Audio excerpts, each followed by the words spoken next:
شداد کی جنت شداد کون تھا؟ شداد ایک ظالم بادشاہ تھا۔ اللہ نے اسے طاقت، دولت اور شان و شوکت دی، مگر وہ شکر گزار ہونے کے بجائے مغرور ہو گیا۔ اس نے اللہ کی جنت کے بارے میں سنا اور کہا، میں خود جنت بناؤں گا، ایسی جنت کہ اللہ کی جنت بھی پیچھے رہ جائے۔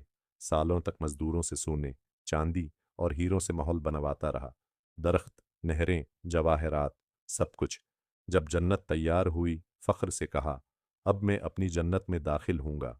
لیکن جیسے ہی وہ دروازے پر پہنچا، ایک قدم اندر رکھا اور وہیں گر پڑا، مر گیا۔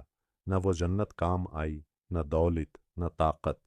شداد کی جنت آج بھی زمین میں دفن ہے، مگر شداد کہاں ہے؟ ختم۔ اللہ کی جنت صرف ایمان والوں کے لیے ہے۔ اصل طاقت، اصل عزت صرف اللہ کے پاس ہے۔